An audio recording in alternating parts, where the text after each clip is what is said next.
오즈 마법사. 회오리 바람.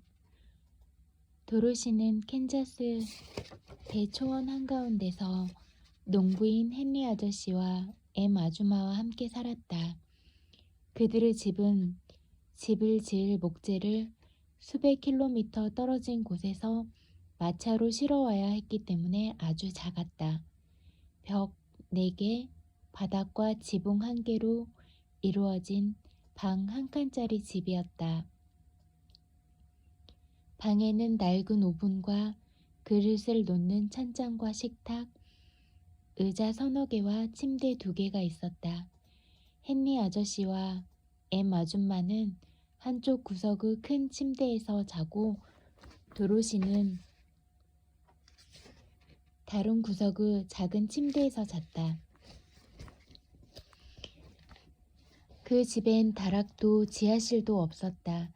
단지 회오리 바람 지하실이라고 부르는 작은 구덩이가 바닥에 있었는데 지나가는 길에 있는 모든 집을 부숴버릴 만큼 커다란 회오리 바람이 일어날 때 가족들이 대피하기 위한 곳이었다. 그 구덩이는 바닥 한가운데 달린 작은 문을 열고 사다리를 타고 내려가면 나타나는 어둡고 좁은 땅굴이었다. 도로시가 집 앞에 서서 주위를 둘러보면 보이는 것은 드넓은 회색 초원뿐이었다. 아무리 주위를 둘러봐도 하늘과 맞닿아 있는 평평한 초원에는 나무 한 그루, 집 한 채도 없었다. 쟁기로 일군 땅은 뜨거운 햇볕에 목말라 쩍쩍 갈라져 있었다. 풀조차 녹색이 아니었다. 태양은 기다란 풀줄기를 태워서 어디에나 있는 똑같은 회색으로 만들었다. 태양은 페인트 칠한 집에도 물집을 만들었고 비가 그것을 씻어내렸다. 이제 집도 다른 것들과 똑같이 음침한 회색이 되었다. 엠 아줌마가 처음 여기에 왔을 때는 젊고 예쁜 새색시였다. 하지만 태양과 바람은 그녀도 바꿔놓았다. 그녀의 반짝이던 눈은 냉정한 회색이 되었고 발그레한 뺨과 입술도 회색이 되었다. 그녀는 수척해졌고 이젠 절대 울지 않았다. 고아인 도로시가 처음 이곳에 왔을 때 엠 아줌마는 아이의 웃음소리에 너무 놀랐다. 그녀는 도로시의 명랑한 목소리가 귀에 들릴 때마다 놀라서 비명을 지르며 가슴에 손을 얹었다. 지금도 아줌마는 어떤 것에서도 웃을거리를 찾아내는 작은 소녀를 놀라운 눈으로 바라보았다. 헨리 아저씨도 절대 웃지 않았다. 그는 아침부터 밤까지 열심히 일만 했고 즐거움이 무엇인지 몰랐다. 아저씨의 기다란 수염과 낡은 부츠까지 역시 회색이었다. 그는 근엄하고 침통해 보였고 거의 말을 하지 않았다. 도로시를 웃게 만들고 주위의 회색빛에서 그녀를 지켜준 것은 토토였다. 토토는 회색이 아니었다. 토토는 길고 부드러운 털과 명랑하게 반짝이는 작고 까만 눈과 앙증맞은 코를 가진 검은색 강아지였다. 도로시는 하루 종일 토토와 놀았고 토토를 아주 사랑했다. 하지만 오늘은 토토와 놀지 않았다. 헨리 아저씨가 문간에 서서 평소보다 더 회색빛을 띠는 하늘을 걱정스럽게 쳐다보았다. 도로시도 토토를 팔에 안고 문 앞에 서서 하늘을 바라보았다. 엠 아줌마는 설거지를 하고 있었다. 멀리 북쪽에서 바람의 낮은 울음소리가 들려왔다. 헨리 아저씨와 도로시는 태풍이 오기 전처럼 긴 풀들이 고개를 숙이고 흔들리는 것을 보았다. 남쪽 하늘에서도 공기가 휙 하고 지나가는 날카로운 소리가 들려왔다. 그쪽을 바라보니 남쪽 들판에서도 풀들이 물결치고 있었다. 갑자기 헨리 아저씨가 똑바로 섰다. 회오리 바람이 오고 있어, 엠. 그는 아내를 불렀다. 난 가축을 살펴보고 올게. 그는 소와 말을 가둬놓은 외양간으로 갔다. 엠 아줌마는 하던 일을 멈추고 문 앞으로 왔다. 한번 슬쩍 내다보고는 위험이 가까이 왔다는 것을 즉시 알아챘다. 빨리 도로시! 엠은 비명을 질렀다. 지하실로 내려가! 토토는 도로시의 팔에서 뛰어나와 침대 밑에 숨었다. 도로시는 토토를 잡으러 갔다. 겁에 질린 엠 아줌마는 바닥에 있는 문을 열어놓은 채로 사다리를 타고 작고 어두운 땅굴로 먼저 내려갔다. 도로시는 토토를 잡아서 아줌마를 따라 내려가려고 했다. 도로시가 방을 반쯤 가로질렀을 때 날카로운 바람 소리가 들리더니 집이 세게 흔들렸다. 도로시는 발을 헛디뎌 바닥에 주저앉고 말았다. 그 순간 이상한 일이 일어났다. 집이 두세 바퀴 돌더니 천천히 공중으로 떠올랐다. 도로시는 풍선을 타고 올라가는 것 같았다. 북쪽의 바람과 남쪽의 바람이 집이 있던 바로 그 장소에서 만나서 회오리 바람이 되었다. 보통 회오리 바람의 중심은 고요하다. 그러나 사방에서 거센 바람의 압력이 밀려들어 집을 점점 높이 회오리 바람 꼭대기까지 들어올렸다. 회오리 바람에 실린 집은 깃털처럼 멀리 날아갔다. 바람이 무섭게 윙윙대고 아주 어두웠지만 도로시는 편안하게 집을 타고 갔다. 처음에 집이 몇 번 회전하고 한 번 심하게 기울어진 것 말고는 요람을 탄 것처럼 부드럽게 흔들렸다. 하지만 토토는 별로 좋아하지 않았다. 토토는 방을 이리저리 뛰어다니며 크게 지저댔다. 반면에 도로시는 가만히 바닥에 앉아서 무슨 일이 일어날지 기다렸다. 한 번은 토토가 열려있는 지하실 문으로 가까이 갔다가 떨어졌다. 처음에 도로시는 토토를 잃었다고 생각했다. 하지만 토토의 귀가 구멍 위로 솟아있는 것이 보였다. 공기의 강한 압력 때문에 토토는 떨어지지 않는 것이다. 도로시는 구멍으로 기어가서 토토의 귀를 잡아 다시 방으로 끌어올렸다. 그러고는 다시는 이런 일이 일어나지 않도록 지하실로 통하는 문을 닫아버렸다. 시간이 지나자 무서운 마음은 사라졌지만 외로웠고 바람소리가 너무 시끄러워서 귀가 먹을 것만 같았다. 처음에 도로시는 집이 떨어지면 자신도 죽을까봐 걱정했다. 그 후로 또 몇 시간이 흘렀지만 어떤 무서운 일도 일어나지 않자 더 이상 걱정하지 말아야겠다고 생각했다. 그리고 평온하게 기다리면서 무슨 일이 일어날지 지켜보기로 했다. 그 후로 도로시는 흔들거리는 바닥을 기어가서 침대에 누웠다. 토토도 따라와서 그녀 옆에 누웠다. 집도 흔들거리고 바람소리도 거셌지만 도로시는 눈을 감자마자 금방 잠들었다. 먼 치킨과의 만남. 도로시는 쿵 소리에 놀라 깨어났다. 푹신한 침대 위에 있지 않았으면 한바탕은 다칠 뻔했다. 도로시는 숨을 멈추고 무슨 일이 일어났는지 보려고 신경을 곤두세웠다. 토토는 차가운 코를 도로시의 얼굴에 받고 끙끙거렸다. 도로시는 집이 더 이상 움직이지 않고 주변이 어둡지 않다는 것을 깨달았다. 창문에서 밝은 빛이 쏟아져 들어와 작은 방이 넘실댔다. 도로시는 침대에서 일어나 토토와 함께 달려가 문을 열었다. 도로시는 놀라움에 작은 비명을 질렀다. 그 놀라운 광경에 도로시의 눈은 점점 더 커졌다. 회오리 바람은 도로시가 타고 있던 집을 아름다운 나라에 가만히 내려놓았다. 풀밭에 탐스러운 과일을 주렁주렁 매단 나무가 여기저기 서 있었다. 아름다운 꽃들이 겹겹이 피어 있었고 빛나는 깃털을 가진 희귀한 새들이 나무와 숲을 사이에서 지저귀며 날아다녔다. 조금 떨어진 곳에는 작은 시냇물이 푸른 둔덕 사이로 반짝거리며 졸졸 흘러갔다.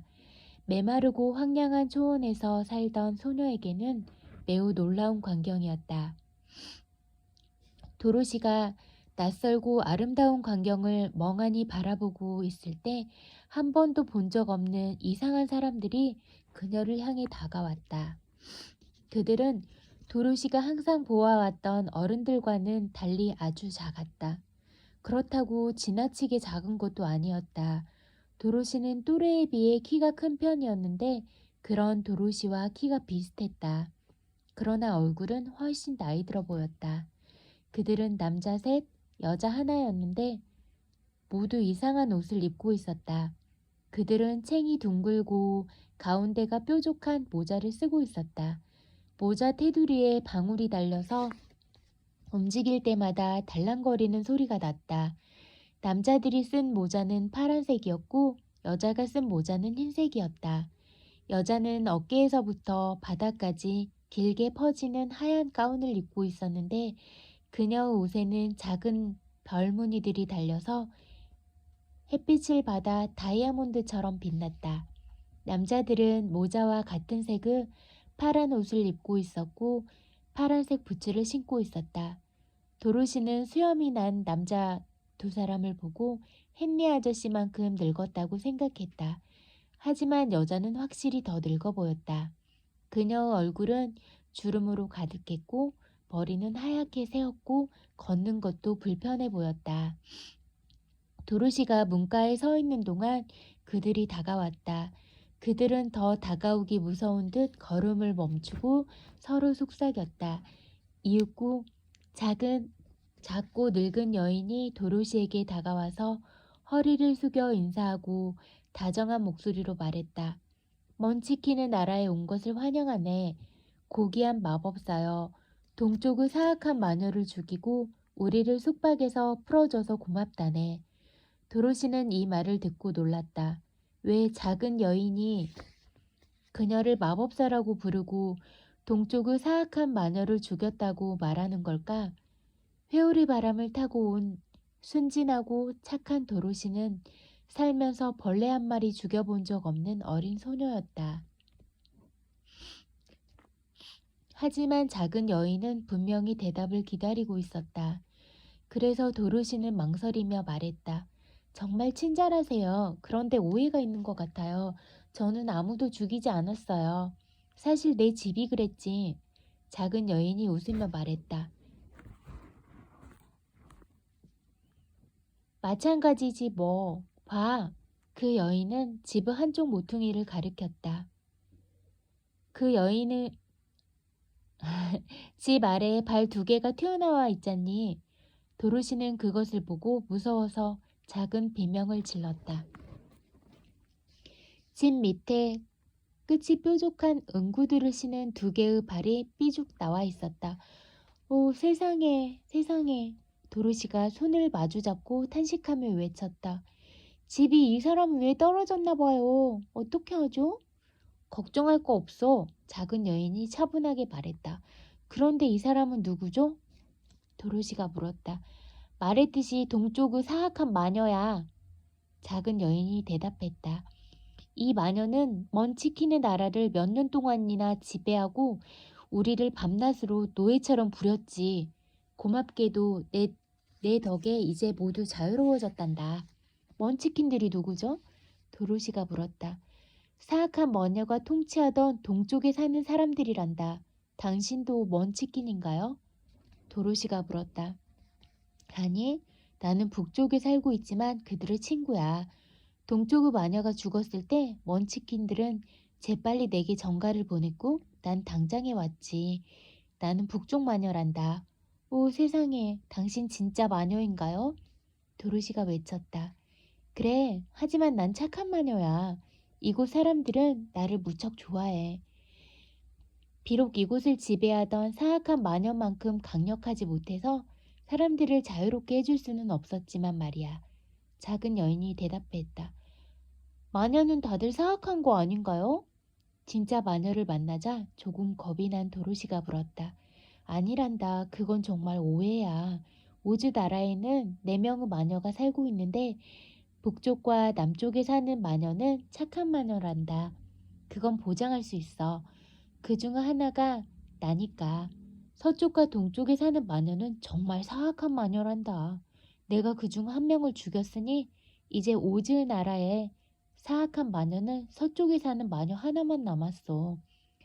하지만 엠 아줌마가 말하길 마녀들은 오래전에 다 죽었다고 했어요. 도로시가 잠시 생각한 후에 말했다. 엠 아줌마가 누구지? 작고 나이 든 여인이 물었다. 저와 함께 캔자스에 사는 아줌마예요. 북쪽 마녀는 잠시 생각하는 듯 고개를 숙이고 땅을 보았다가 고개를 들고 말했다.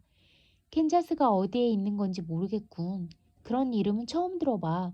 하지만 문명화된 나라겠지? 그럼요. 도르시가 대답했다. 이제 알겠어. 문명화된 나라에는 어떤 마녀나 마법사나 마술사도 남아있지 않아. 하지만 오즈 나라는 다른 세계와 차단되어 있어서 문명화된 적이 없단다. 우리들은 아직 마녀와 마법사가 있어. 마법사는 또 누구예요? 도로시가 물었다. 오즈가 바로 위대한 마법사지. 그는 우리들 중 누구보다 막강해. 그는 에메랄드시에 살아. 마녀가 속삭이듯 목소리를 낮추며 말했다. 도로시는 무언가를 더 물어보려 했지만 조용히 서 있던 먼치킨들이 시끄러운 소리를 내며 사악한 마녀가 누워있던 집 모퉁이를 가리켰다. 뭐지? 작고 늙은 여인이 그곳을 보고 웃기 시작했다. 죽은 마녀의 발이 완전히 사라지고 응구드만 남아있었다. 동쪽 마녀는 너무 늙었던 거야.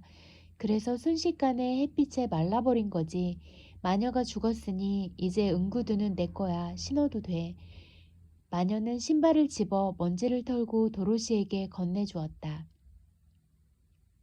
동쪽 마녀는 이 응구들을 자랑스러워했지요. 그 구두엔 마법의 힘이 있어요. 하지만 우리는 그것이 무엇인지 알지 못해요. 먼치킨 중에 한 사람이 말했다.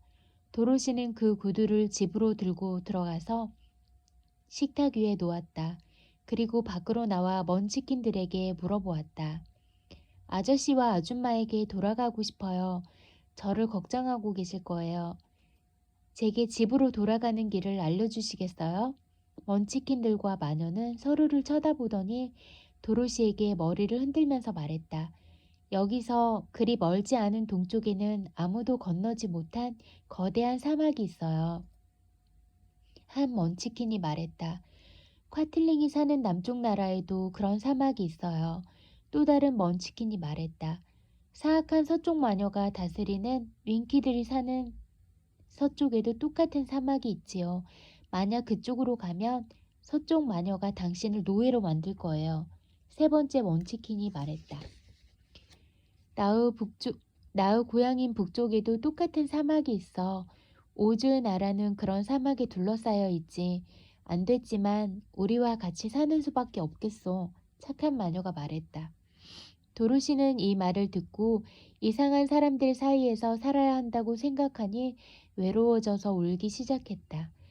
착한 마음씨의 먼치킨들은 도로시의 눈물을 보고 슬퍼져서 저마다 손수건을 꺼내 같이 울기 시작했다. 작고 늙은 여인이 모자를 벗더니 모자 끝을 코 위에 올려놓고 균형을 잡고 엄숙한 목소리로 하나, 둘, 셋을 세웠다. 금세 모자가 석판으로 변했다. 석판에는 흰색 분필로 커다란 글씨가 쓰여 있었다. 도로시를 에메랄드시로 보내라. 작고 늙은 여인은 석판을 코에서 내려 글자를 읽고 나서 물었다. 내 이름이 도로시니? 네, 맞아요. 도로시가 눈물을 멈추고 고개를 들어 말했다. 그러면 에메랄드시로 가야겠구나. 아마 오즈가 널 도와줄 거야. 그곳은 어디에 있는데요? 도로시가 물었다. 오즈 나라 한 가운데 있어. 오즈 마법사가 통치하는 곳이란다. 그는 좋은 사람인가요? 도로시가 걱정스럽게 물었다. 한 번도 그를 본 적이 없어서 그가 사람인지는 모르겠지만 좋은 마법사야. 어떻게 그곳에 가지요? 도로시가 물었다. 걸어가면 돼. 아주 긴 여행이 될 거야. 이 나라를 지나가다 보면 때로는 즐겁겠지만 어떤 때는 무섭고 끔찍한 일도 생길 거야. 하지만 내가 아는 모든 마법을 동원해서 너를 지켜줄 수 있도록 노력할게. 같이 가면 안 돼요? 작고 늙은 여인을 유일한 친구로 느끼기 시작한 도로시가 애원했다. 그럴 수는 없어. 여인이 대답했다. 대신 이마에 입맞춤을 해줄게. 그 누구도 감히 북쪽 마녀가 입맞춤한 사람을 해칠 수는 없단다.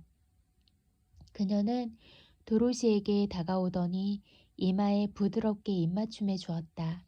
그녀의 입술이 닿자 도로시의 이마에 둥근 자국이 생겨났다.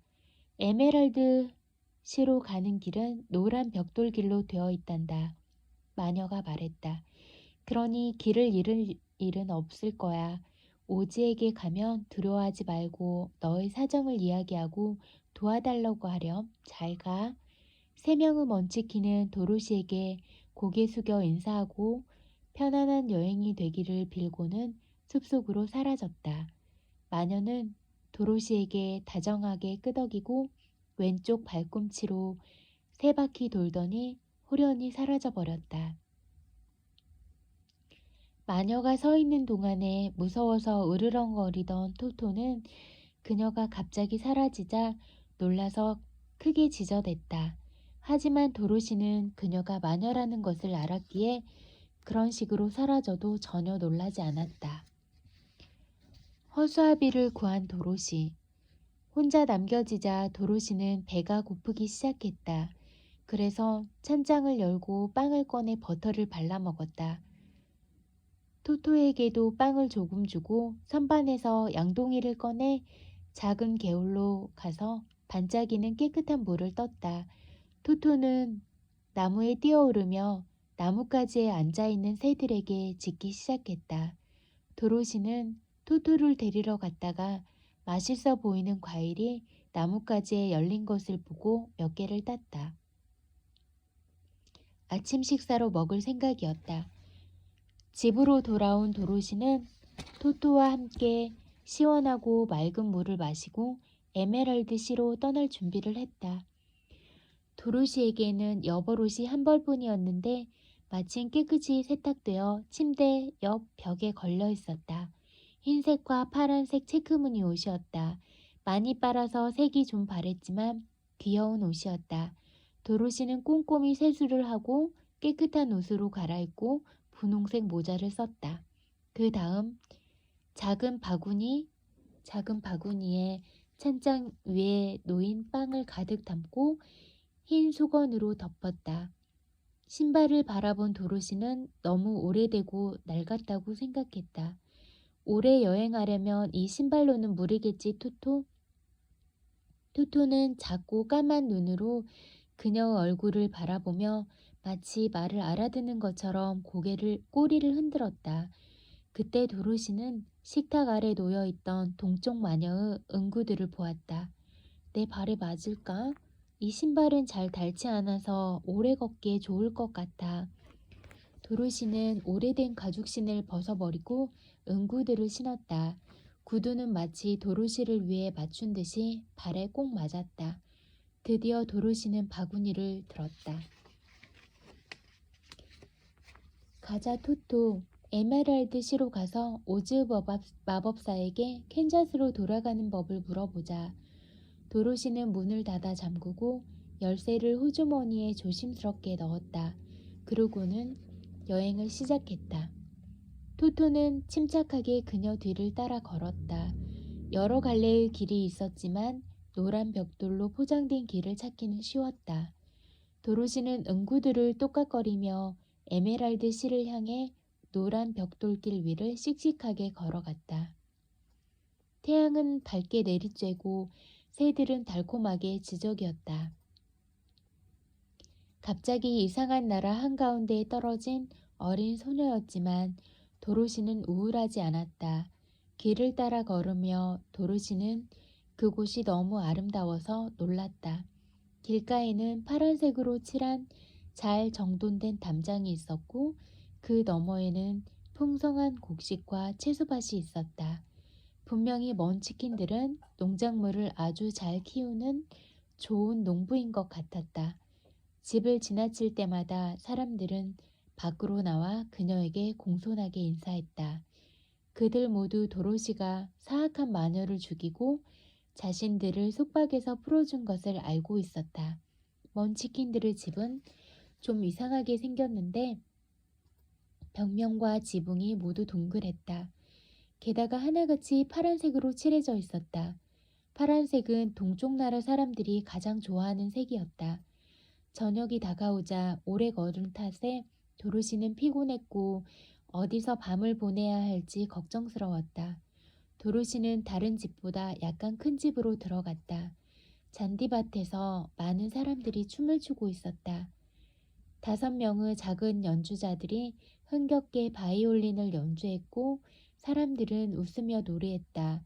커다란 식탁 위에는 맛있는 과일과 견과류, 파이와 케이크 등의 먹을 것들이 산더미처럼 쌓여 있었다. 사람들은 도로시를 향해 다정하게 인사하고 저녁을 먹고 하룻밤 자고 가라고 청했다. 이 집은 이 나라에서 가장 부자인 먼치킨의 집이었다.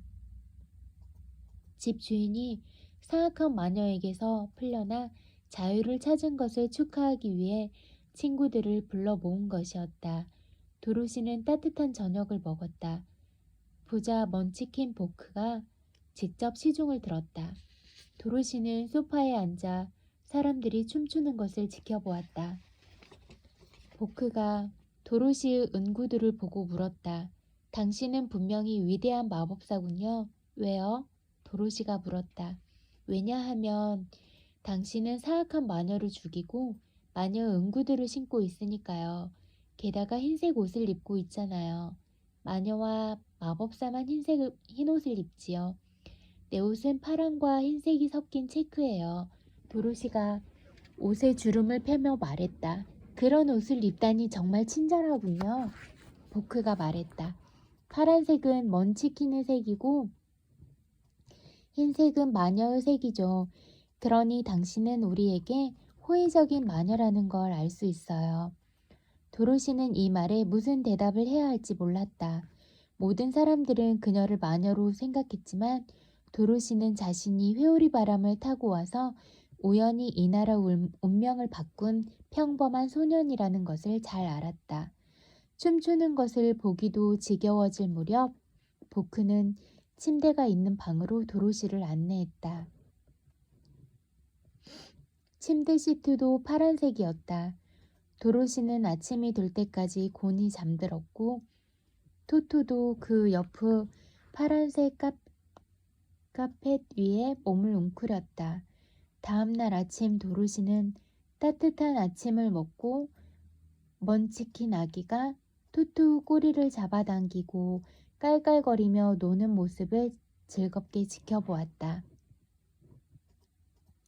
이곳 사람들은 한 번도 강아지를 본 적이 없었기에 토토는 모든 사람의 관심을 받는 대상이었다.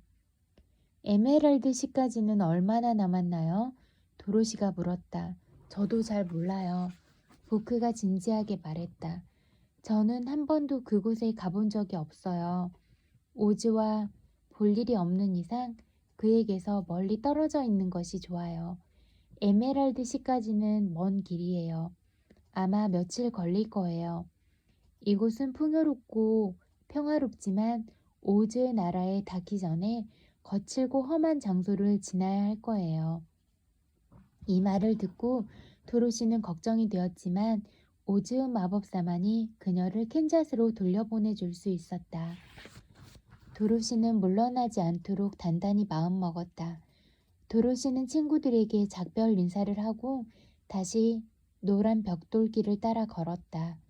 도로시는 몇 킬로미터쯤 걷다가 쉬려고 길 옆의 담장 위에 앉았다. 담장 너머에는 옥수수 밭이 펼쳐져 있었고 옥수수를 쪼아먹는 새들을 쫓기 위한 허수아비가 장대에 걸려 있었다. 도로시는 턱을 괴고 허수아비를 골똘히 바라보았다. 집을 채운 천으로 된 허수아비의 머리에는 눈과 코와 입이 그려져 있었다. 한때는 어떤 먼치킨의 것이었는데 오래된 뾰족한 파란 모자를 쓰고 집이 채워진 낡고 물이 빠진 파란색 옷을 입고 이 나라의 모든 사람들이 신고 다니는 것과 같은 낡은 파란 부츠를 신고 있었다. 허수아비는 장대에 걸려 옥수수대 위로 삐죽 나와 있었다. 도로시는 이상하게 생긴 허수아비의 얼굴을 진지하게 바라보았다. 그때 허수아비가 그녀를 향해 한쪽 눈을 천천히 깜빡거렸다. 도로시는 캔자스의 어떤 허수아비도 윙크를 하지 않기에 처음에는 잘못 봤다고 생각했다. 하지만 허수아비는 이제 그녀를 향해 다정하게 고개를 숙이며 인사하고 있었다. 도로시는 담장을 내려가서 허수아비에게 걸어갔다. 토토는 장대를 돌며 지저댔다. 안녕? 허수아비가 약간 쉰 목소리로 말했다. 말할 줄 알아? 도로시가 놀라서 물어보았다. 당연하지. 허수아비가 대답했다. 잘 지내니? 응, 물어봐줘서 고마워. 너는 어때? 도로시가 예의 바르게 대답했다. 나는 별로야. 밤낮 장대에 매달려서 까마귀를 쫓는 일은 정말 지겨워. 허수아비가 미소를 지으며 말했다. 내려올 수는 없어? 도로시가 물었다. 아니, 장대에 걸려 있어서 못 내려가. 내가 나를 데려다 준다면 정말 좋을 텐데. 도로시는 두 팔을 들어 장대에서 허수아비를 들어 올렸다. 집으로 된 허수아비는 아주 가벼웠다. 정말 고마워. 새로 태어난 것 같아. 허수아비가 땅에 내려와서 말했다. 도로시는 집으로 만들어진 사람이 말하고 고개 숙여 인사하고 걷는 것이 이상하다고 생각했다. 넌 누구니? 그리고 어디로 가고 있니? 허수아비가 기지개를 켜고 하품을 하면서 물었다. 난 도로시야. 난 에메랄드시로 갈 거야. 위대한 마법사 오즈에게 나를 캔자스로 돌려보내달라고 부탁하려고. 도로시가 말했다. 에메랄드시가 어딘데? 그리고 오즈는 또 누구야? 허수아비가 물었다. 너 모르니? 도로시가 허수아비를 바라보며 놀라서 물었다. 몰라. 사실 난 아무것도 몰라. 너도 알다시피 난 집으로 만들어졌잖아. 그래서 뇌가 없어. 허수아비가 슬픈 목소리로 대답했다. 정말 안 됐구나. 숲속으로 난 길. 몇 시간 후에는 걷기 힘들 정도로 길이 험해졌다. 허수아비는 울퉁불퉁한 노란 벽돌길 위로 계속 넘어졌다. 길은 끊어지거나 사라지기도 했다. 구덩이가 나오면 토토는 뛰어넘었고 도로시는 돌아갔다. 뇌가 없는 허수아비는 그냥 똑바로 가다가 구덩이에 빠져서 단단한 벽돌길 위에 큰 대자로 넘어졌다. 허수아비는 절대 다치지 않았기에 도로시는 그 실수에 즐겁게 웃으면서 다시 일으켜 세워줄 수 있었다.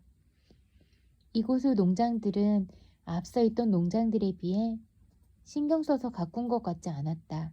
집도 과일나무도 점점 드문드문해졌고 앞으로 나아갈수록 더 우물하고 황량해졌다. 정오쯤에 그들은 작은 시냇물 근처의 길가에 앉았다. 도로시는 바구니를 열고 빵을 꺼내 허수아비에게도 권했지만 그는 거절했다. 난 전혀 배고프지 않아. 배고프지 않아서 정말 다행이야. 내 입은 그려진 거라서 입을 열기 위해 구멍을 뚫는다면 지푸라기가 빠져나올 것 같거든. 그러면 머리통 모양이 망가질 거야. 허수아비가 말했다. 도로시는 허수아비를 보고 그 말이 맞는 것 같아서 고개를 끄덕이고 계속 빵을 먹었다. 내 이야기 좀 해줘. 내가 온 곳이라던가. 도로시가 빵을 다 먹고 나자 허수아비가 물었다. 그래서 도로시는 허수아비에게 캔자스는 온통 회색빛이며 자신과 토토는 회오리 바람에 실려 이상한 나라 오즈로 왔다고 말해주었다. 허수아비가 열심히 됐더니 말했다. 왜 이 아름다운 나라를 떠나서 황량한 회색의 캔자스로 돌아가고 싶어 하는지 이해할 수가 없어. 너는 뇌가 없어서 그래. 도로시가 대답했다. 아무리 황량하고 따분하다고 해도 사람들은 세상 어떤 아름다운 곳보다 고향에서 살고 싶어 해. 세상에서 고향만한 곳은 없거든. 허수아비는 한숨을 쉬었다. 당연히 난 이해 못하겠지. 허수아비가 말했다. 내가 나처럼 머리가 지푸라기로 되어 있다면 너도 아마 아름다운 곳에서 살고 싶어 할 거야. 그러면 캔자스에는 아무도 없겠지. 너에게 뇌가 있어서 캔자스에게는 정말 다행인걸? 쉬는 동안 내 얘기도 좀 해줄래? 도로시가 물었다. 허수아비는 그녀를 원망하듯이 바라보더니 대답했다. 내 인생은 너무 짧아서 정말 아무것도 알지 못해. 난 어제 만들어졌는데 그 전에 일어난 일은 아무것도 모르겠어.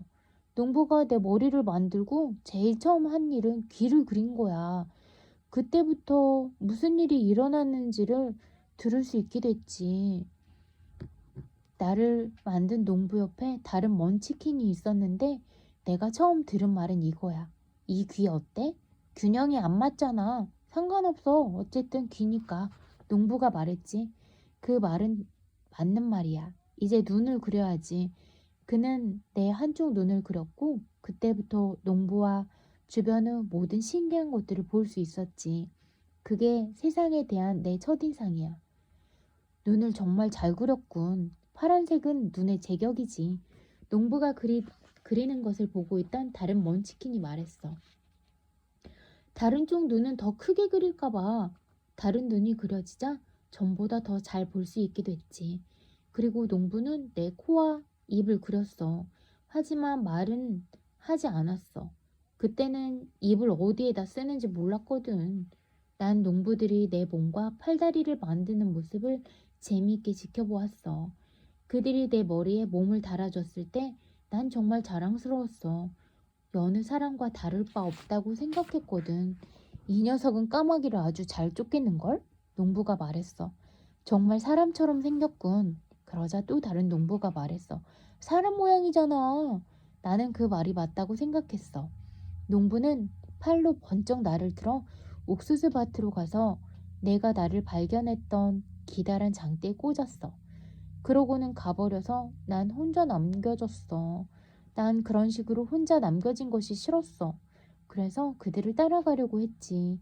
하지만 내 발이 땅에 닿지 않았어. 나는 장대에 매달려 있었던 거야.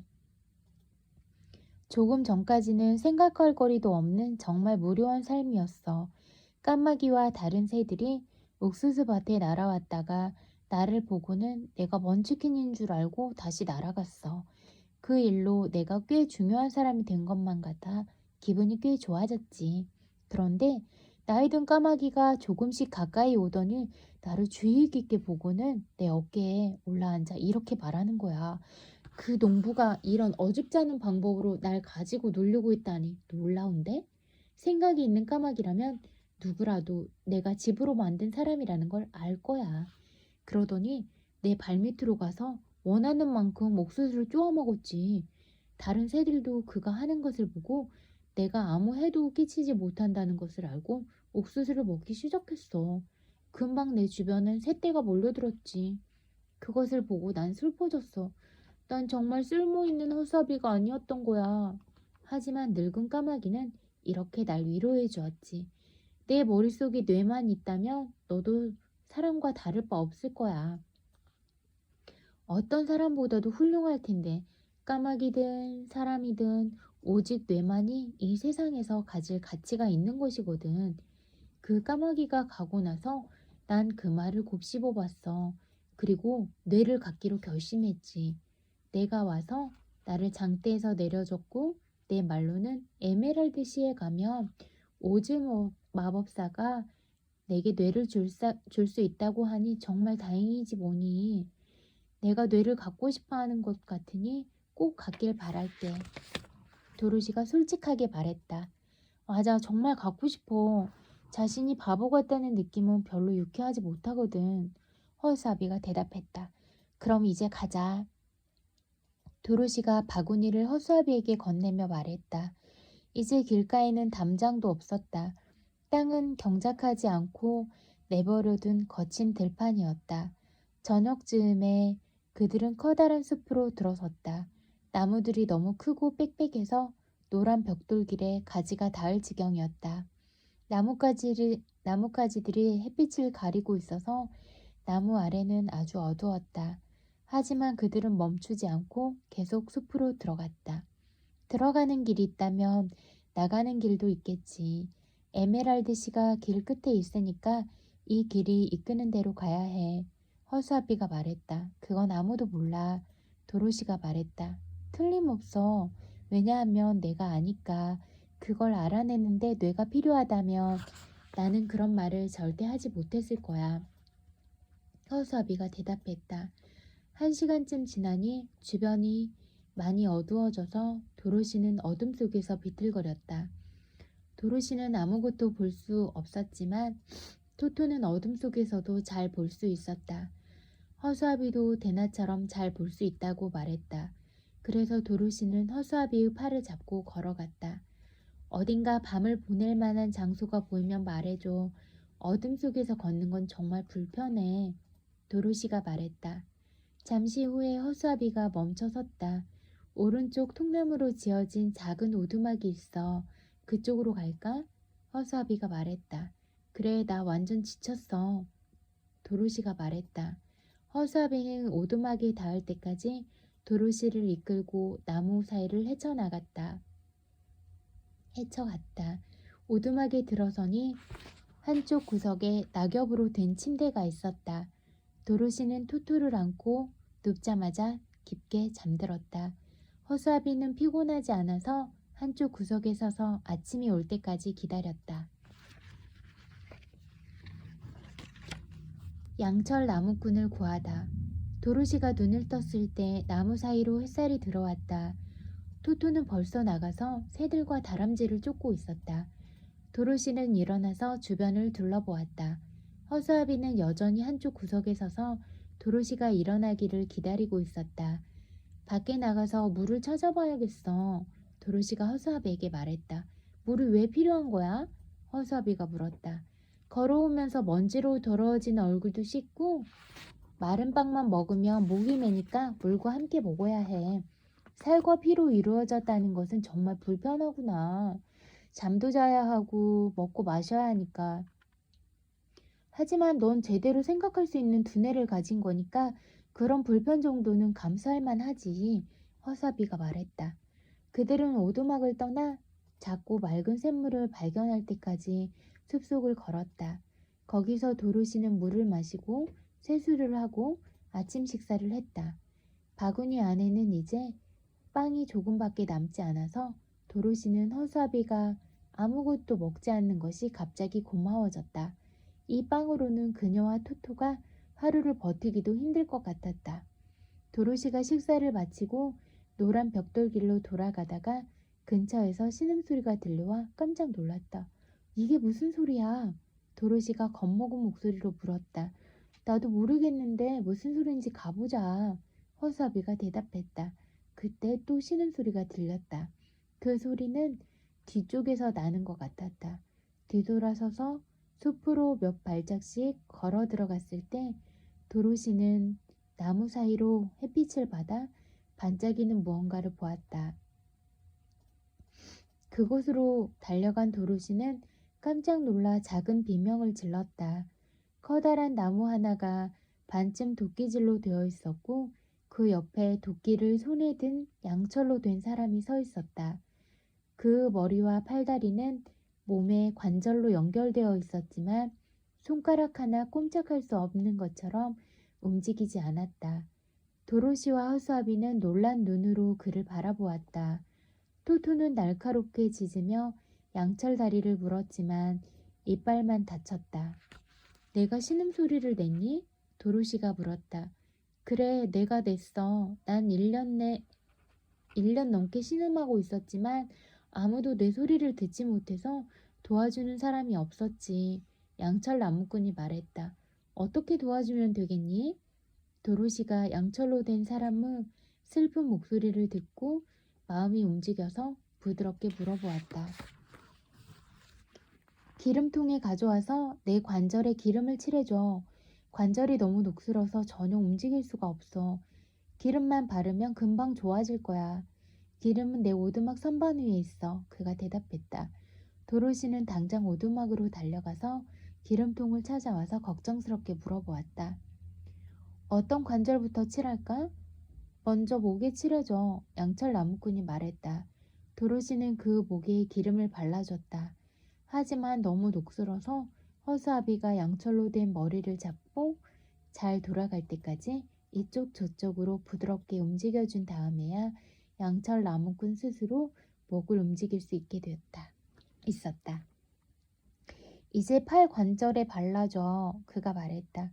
도로시는 기름을 발라주었고 허수아비는 팔이 잘 움직일 때까지 천천히 구부려 주었다. 양철 나무꾼은 만족한 한숨을 쉬며 도끼를 내려 나무에 비스듬히 세워놓았다. 이제 좀 편하네. 녹슬고 나서 계속 도끼를 들고 있었네. 드디어 내려놓다니 정말 기뻐. 이제 내 다리 관절에 기름을 발라주면 난 다시 예전처럼 움직일 수 있을 거야.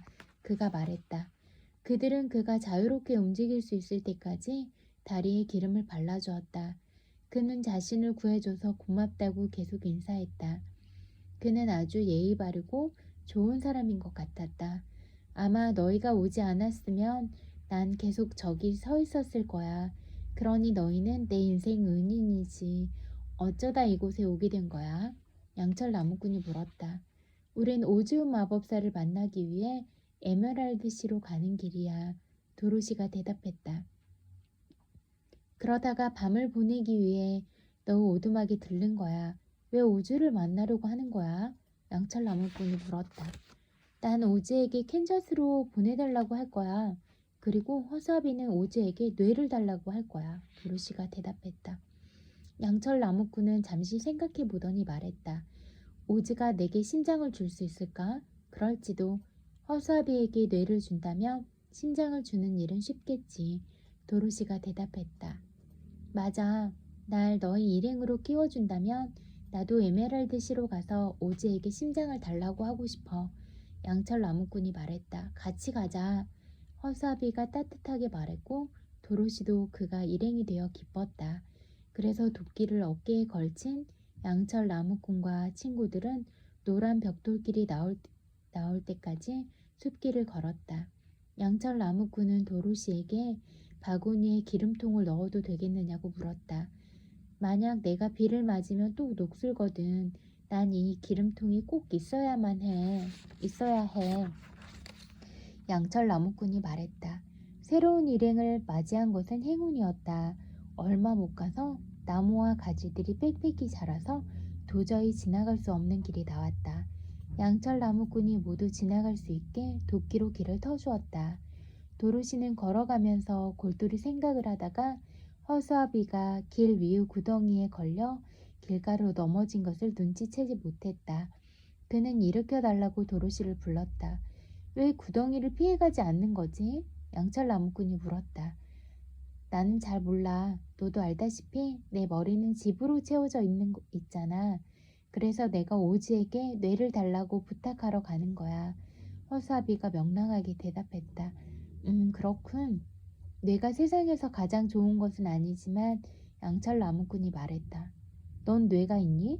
허수아비가 물었다. 아니, 내 머리는 텅 비었어. 하지만 내게 뇌가 있었을 때는 심장도 같이 있었지. 두 가지를 다 가져봤는데 심장을 가진 것이 더 좋았어. 양철 나무꾼이 대답했다. 왜? 허수아비가 물어보았다. 내 이야기를 해줄게. 그러면 알게 될 거야. 그래서 그들은 숲속을 걷는 동안에 양철 나무꾼의 이야기를 들었다. 난 나무를 해서 먹고 사는 나무꾼 아들로 태어났어. 나도 어른이 되어 나무꾼이 되었고 아버지가 돌아가시고 나서 늙으신 어머니를 돌아가실 때까지 모셨지. 그 후에 혼자 사는 것이 외로워서 결혼을 하기로 결심했어. 아름다운 먼치킨 소녀가 하나 있었는데 나는 온 마음을 다 바쳐서 그녀를 사랑했지. 그녀는 내가 더 좋은 집을 지을 만큼 돈을 벌면 결혼하겠다고 약속했어. 그래서 난 전보다 더 열심히 일했어. 그녀는 노파와 함께 살았는데 노파는 그녀를 시집 보내기 싫어했지. 왜냐하면 노파는 너무 게을러서 소녀가 평생 자기 곁에 남아 요리와 집안일을 하길 바랐던 거야. 그래서 노파는 동쪽의 사악한 마녀를 찾아갔고 그 결혼을 막을 수만 있다면 양 2마리와 소 1마리를 주겠다고 했지. 그래서 사악한 마녀는 내 도끼에 마법을 걸었어. 가능한 한 빨리 새 집과 아내를 얻으려고 안달하던 나는 어느 날 나무를 베다가 갑자기 도끼가 미끄러져서 한쪽 다리를 잃었지. 한쪽 다리만 가지고는 좋은 나무꾼이 될 수 없으니까 처음엔 아주 불행한 일이라고 생각했어. 그래서 나는 대장장이를 찾아갔고 그는 내게 양철 다리를 만들어줬어. 새 다리는 이전 다리만큼 잘 움직였어. 하지만 나의 행동에 동쪽의 사악한 마녀는 화가 났어. 왜냐하면 마녀는 노파에게 나와 예쁜 먼치킨 소녀의 결혼을 막겠다고 약속했거든. 어느 날 내가 나무를 벨 때 도끼가 또 미끄러졌고 다른 다리마저 잘렸지. 나는 또 대장장이를 찾아가서 양철 다리를 만들어 달라고 했어. 그 뒤로도 마법이 걸린 도끼는 내 한쪽 팔을 잘랐고 다른 팔도 잘랐어. 하지만 난 전혀 기죽지 않았어. 난 팔을 양철로 교체했지. 그러자 사악한 마녀는 도끼에 마법을 걸어 내 머리를 자르게 했어. 처음엔 그것이 나의 마지막인 줄 알았지. 하지만 대장장이가 지나가던 나를 보고 내게 양철로 된 새 머리를 만들어 주었어. 나는 사악한 마녀의 코를 납작하게 눌렀다고 생각하고 전보다 더 열심히 일했지. 하지만 난 나의 적이 얼마나 잔인한지 몰랐던 거야. 마녀는 아름다운 먼치킨 처녀에 대한 나의 사랑을 끝낼 새로운 방법을 생각해냈지. 또 도끼가 미끄러져서 내 몸을 반으로 갈랐어. 대장장이는 한 번 더 나를 도와주었어. 내게 양철몸을 만들어주고 내 양철 팔다리와 머리를 관절로 이어줬어. 그래서 전처럼 움직일 수 있게 된 거야. 하지만 나는 더 이상 심장을 가지고 있지 않았어. 그래서 먼치킨 소녀에 대한 사랑의 감정을 잃고 말았고 결국 그녀와 결혼하든 말든 관심도 갖지 않게 됐지. 아마 그녀는 아직도 노파와 함께 살면서 내가 오기를 기다리고 있을 거야. 나는 태양 아래 밝게 빛나는 내 몸이 너무 자랑스러웠고 이제 도끼는 날 다치게 하지 못하니까 도끼가 미끄러워져도 신경 쓰지 않았어. 하지만 내 관절이 녹슬 위험이 있었지. 그래서 오두막에 기름통을 놓아두고 필요할 때마다 바르곤 했어. 어느 날 기름칠하는 것을 깜빡 잊고 나갔는데 비가 왔고 관절이 녹슬어버리겠다는 생각을 미처 하기도 전에 숲속에서 굳어버린 거야. 그리고 너희를 만났지. 그곳에 서 있는 것은 정말 힘든 일이었어. 그곳에 1년을 서 있는 동안 난 내가 잃은 것이 무엇일까 곰곰이 생각했어. 그것은 심장이었어. 내가 사랑에 빠졌을 때 난 이 세상에서 가장 행복한 남자였어. 하지만 심장이 없는 사람이 어떻게 사랑을 할 수 있겠니? 그래서 난 오즈에게 심장을 달라고 부탁하기로 한 거야. 그가 심장을 준다면 난 먼치킨 처녀에게 돌아가서 그녀와 결혼할 거야. 도로시와 허수아비는 양철 나무꾼의 이야기를 아주 흥미롭게 들었다. 이제야 양철 나무꾼이 왜 그토록 심장을 원하는지 알 것 같았다. 그래도 난 심장 대신 뇌를 부탁할 거야. 바보는 심장이 있어도 그걸로 뭘 해야 할지 모르니까. 허수아비가 말했다. 난 심장이 더 좋아. 뇌는 사람을 더 행복하게 해주지는 못해. 행복이 세상에서 가장 중요한 거니까. 양철 나무꾼이 말했다. 도로시는 아무 말도 하지 않았다.